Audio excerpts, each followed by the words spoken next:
Apa yang disebut oleh Datuk Dr. Harudin, kita tengok kegiatan Anwar Ibrahim bersama dengan orang seperti Salman Rushdie, bersama dengan Mubashir Jawid Akbar ni.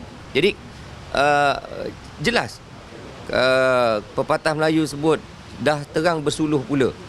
Kalau ini pun masih lagi orang Melayu beragama Islam termasuk dalam PAS, terutama dalam PAS yang bersokongkol dan menyokong cara taksub dan membabi buta terhadap Anwar Ibrahim.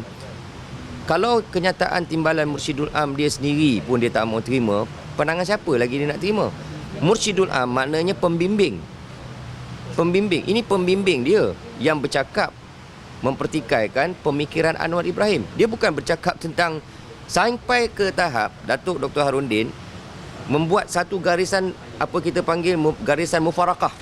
Dia mufarakahkan diri dia daripada pemikiran Anwar Ibrahim yang liberal ni.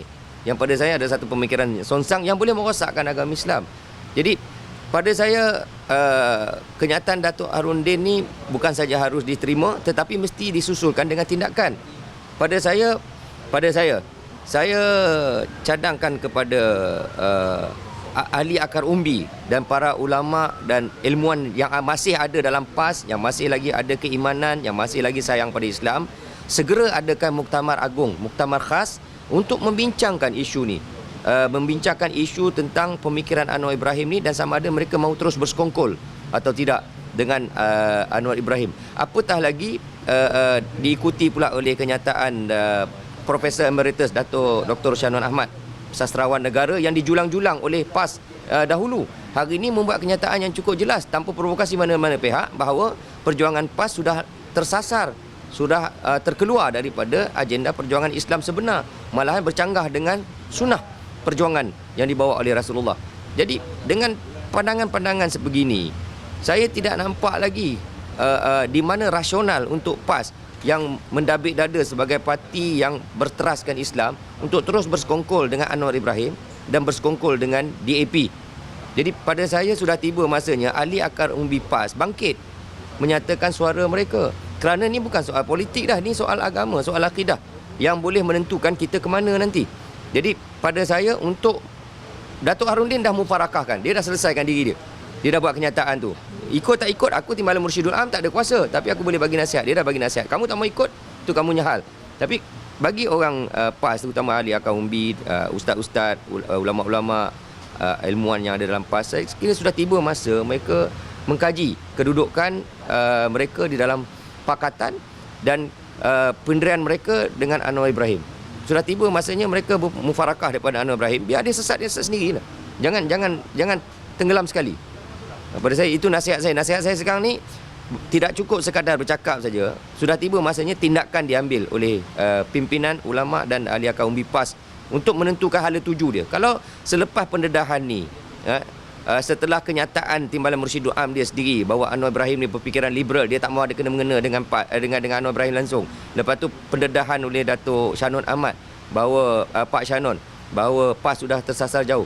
Kalau setelah semua pendedahan ini mereka masih setelah muktamar khas membincangkan perkara ini masih mahu berterus kan, lakum dinukum waliyadin, kamu dengan cara kamu, kita dengan cara kita lah. At least kita jelas batasan tu.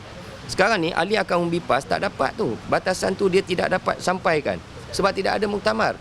Yang buat keputusan orang-orang atas. Yang Pak Syanon sendiri dalam kenyataan dia mempertikaikan disiplin ilmu mereka-mereka yang buat keputusan ni. PAS ni bukan pecah dua, PAS ni dah lunyai. Dia sebenarnya dah lunyai. Cuma sekarang ni ada segelintir di kalangan, kalau dah pecah dua, dia maknanya dia akan bangkit. Ni tak bangkit. Maknanya dia lunyai. Cuma ada sedikit di kalangan mereka yang sudah ada keinsafan, ada kesedaran yang mereka sudah tersasar jauh dan mereka sudah mengadakan persekongkolan songsang luar tabi'i dengan Pakatan dan Anwar ni, yang berasa yang mereka perlu nyatakan pendirian. Kan? Saya cukup yakin dengan tahap keilmuan Datuk Dr. Harudin, Datuk Syanon Ahmad, mereka menyatakan kenyataan ini untuk melepaskan diri besok. Bila ditanya besok di akhirat, aku dah cakap dah benda ini. Itu saja sekadar kemampuan aku.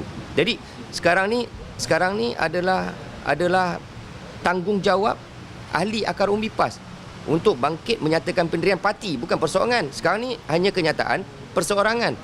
Kan? Saya cukup yakin akan ada di kalangan parasit ni akan kata itu Dato' Harudin, pendapat peribadi dia. Oh ni Syanun Ahmad dah tak laku, tak relevan. Ini orang ni tak dah nyanyuk, tak perlu.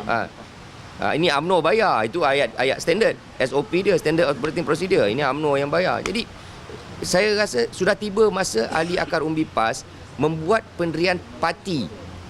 Bukan buat pendirian perseorangan. Dia tak boleh berselindung kata Dato' Harudin dah cakap. Dato' Harudin cakap sebagai orang perseorangan. Dia tidak mewakili parti dia. Sebab dia nak lepaskan diri dia. Dia tahu dia ulama. Dia nak kena jawab dengan Allah besok. Jadi dia dah lepaskan diri dia. Harudin dah lepas dah ni. Ini yang bawah-bawah ni. Kan? Jadi kalau sebagai seorang ulama besar, sepatutnya Dato' Harudin bimbing dia orang. Marilah kita duduk sama, kita bincang balik. Kalau kita nak terus bersekongkol, siapa nak bersekongkol kau pergi. Yang tak nak bersekongkol, mufarakah. Kurang-kurang ada peluang tu.